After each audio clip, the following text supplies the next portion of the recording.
আসসালামু আলাইকুম, সবাই কেমন আছেন? আশা করছি ভালো আছেন। আজকে রান্না করব হচ্ছে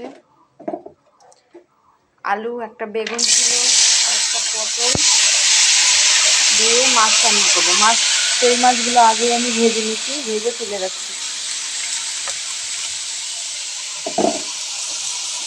সব সবজিগুলো মাখিয়ে তারপর মাছগুলো দিয়ে দেবে।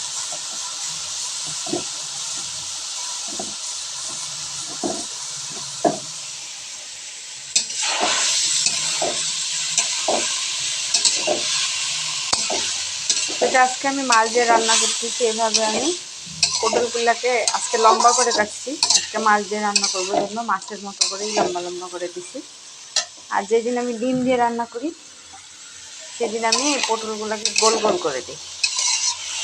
গোল গোল করে দিয়ে বেগুন অবশ্য দিই না, আজকে বেগুন একটাই ছিল, বেগুনটা কী করবো তাই দিয়ে দিচ্ছি।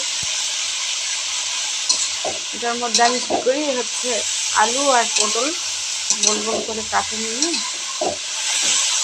ডিমটা সিদ্ধ করে ভাজে নিয়ে ওটা কেউ যদি খেয়ে থাকেন জানাবেন, আর কেউ যদি না খান খেয়ে দেখবেন, ভালো লাগে, অনেক ভালো লাগে। আমার বান্ধবী একদিন ওকে খাওয়াইছিলাম, ওকে অনেক ভালো লাগছে রান্নাটা। আসলে এক আপু আমাকে বলল যে গোস্ত পটল দিয়ে আমি রান্না করছি, পটল আলু দিয়ে। এটা আমি কোন আমার বিভাগ কি? আসলে আপু এখন রান্নাগুলো এমন হয়ে গেছে কোনো বিভাগ লাগে না। আর আমার রান্না তো কোনো বিভাগের সাথে মিলবে কিনা আমি জানি না, কারণ আমি রান্না পারতাম না। নিজের মতো করে নিজের মনে যা আসছে আমি সেইভাবে রান্না করছি, কারো দেখেও শেখা নয়, কিছু নয়, নিজের মতো করে করতে করতে এখন এটা আমার মতো হয়ে গেছে।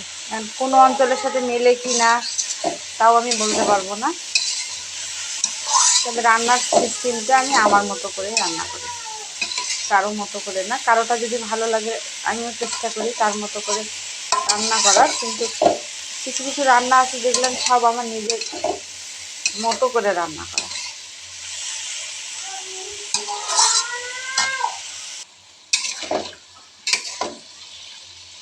এগুলো মাখানো হয়ে গেছে, এখন আমি এটার মধ্যে মাছগুলো দিয়ে পানি দিয়ে, সেটাকে বলে মাখা তরকারি।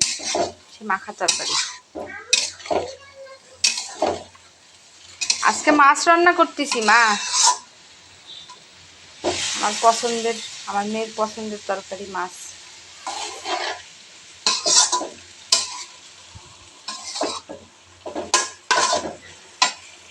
পরিমাণ মতো পানি দিয়ে, এটা যেহেতু আমি ভাজাও করব না আবার ঝোলও করব না, মাখা মাখা করব, বসাই দিলাম।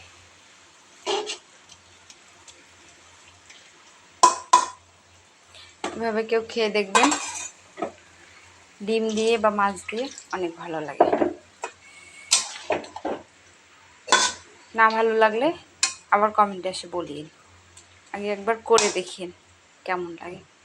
এটা হচ্ছে আপনি বলতে পারেন ফাঁকিবাজি রান্না, ঝটপট হয়ে যায় এইসব রান্না।